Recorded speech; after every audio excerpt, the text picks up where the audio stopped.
सनातन धर्म पर डीएमके नेताओं के बयानों से शुरू हुआ विवाद अब देश की राजनीति का केंद्र बिंदु बनता जा रहा है। प्रधानमंत्री नरेंद्र मोदी वैसे तो मध्य प्रदेश के सागर जिले में पेट्रोकेमिकल्स प्लांट का भूमि पूजन करने पहुंचे थे, लेकिन विकास योजनाओं से हटकर मुद्दा सनातन धर्म का छाया रहा। प्रधानमंत्री ने कहा कि विपक्ष का घमंडिया गठबंधन सनातन धर्म को तहस नहस करना चाहता है। देश के लोगों को इससे सतर्क रहना चाहिए।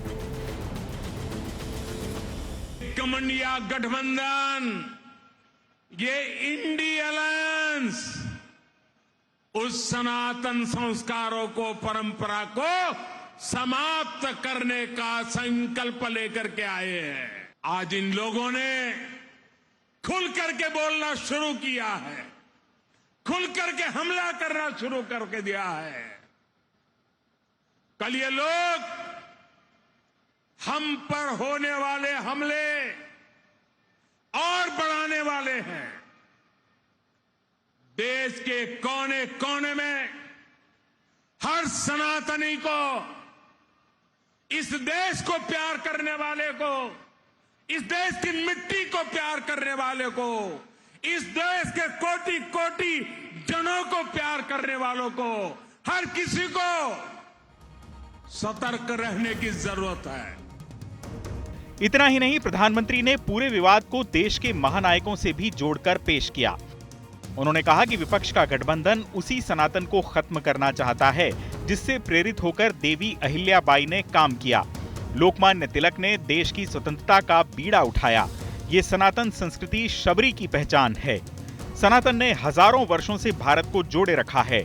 सनातन धर्म को खत्म कर ये लोग देश को फिर 1000 साल की गुलामी में धकेलना चाहते हैं।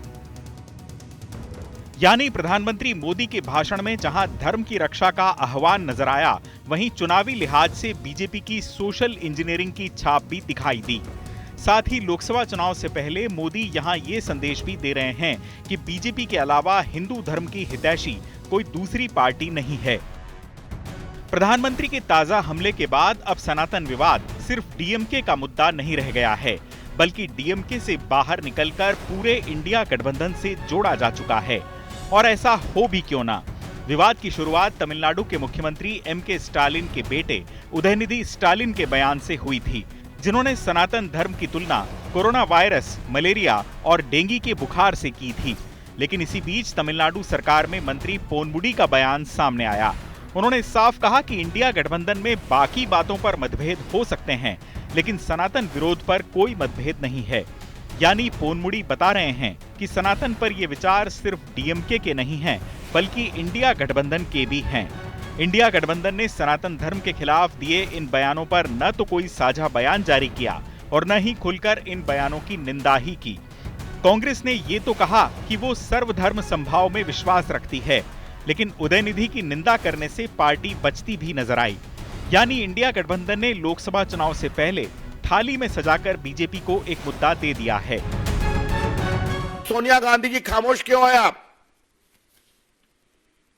सोनिया गांधी जी, आप अपने कांग्रेस पार्टी की सबसे बड़ी नेता आप ही हैं। पूरी अथॉरिटी आपके पास है। आपकी खामोशी देश को बेचैन करती है। और भाजपा की ओर से हमें कहने में जरा भी आपत्ति नहीं है, मौनम स्वीकृति लक्षणम। Your silence is an indication of approval as to what is being said. मामला सिर्फ उदयनिधि और पोनमुडी तक सीमित नहीं रहा। कांग्रेस अध्यक्ष मल्लिकार्जुन खड़गे के बेटे प्रियंक खड़गे ने तो उदयनिधि जैसी ही बात कह डाली। प्रियंक खड़गे ने कहा कि जिस धर्म में गैर बराबरी हो वो धर्म है ही नहीं। इधर डीएमके नेता ए राजा ने भी एक टीवी डिबेट में कह दिया कि सनातन धर्म सिर्फ भारत ही नहीं, पूरी दुनिया के लिए एक खतरा है। इस बीच बुधवार को दिल्ली में इंडिया गठबंधन की समन्वय समिति की बैठक हुई। बताया जा रहा है कि इस बैठक में सनातन विवाद पर चर्चा भी हुई है। सूत्रों के मुताबिक गठबंधन ने फैसला किया है कि इस मामले में वो कोई बयान नहीं देंगे। यानी विपक्ष भी जानता है कि बीजेपी की फेवरेट पिच पर वो उसे मात नहीं दे पाएगा। लेकिन सवाल ये है कि प्रधानमंत्री नरेंद्र मोदी द्वारा मुद्दा उठाए जाने के बाद क्या ज्यादा दिनों तक इंडिया गठबंधन इस मामले में मौन साधे रह सकता है? उदयनिधि स्टालिन समेत बाकी डीएमके नेताओं ने तो ये बयान अपनी स्थानीय पॉलिटिक्स को ध्यान में रखते हुए दिए हैं। लेकिन इंडिया गठबंधन की बाकी पार्टियों को तो चुनाव देश के दूसरे हिस्सों में लड़ना है। उत्तर भारत में इंडिया गठबंधन की पार्टियों को इसका नुकसान उठाना पड़ सकता है। महंगाई और आम जनता के जीवन से जुड़े सवाल उठाकर इंडिया गठबंधन राजनीति के मैच में बीजेपी को परेशान कर भी रहा था, लेकिन उदयनिधि पर चुप्पी की राजनीति इंडिया गठबंधन का सेल्फ गोल साबित हो सकती है। सनातन धर्म पर विवाद इंडिया गठबंधन के गले की फांस बन गया है, क्योंकि यह तय है कि बीजेपी लोकसभा चुनाव तक लगातार इस मामले में विपक्ष पर सवाल उठाती रहेगी।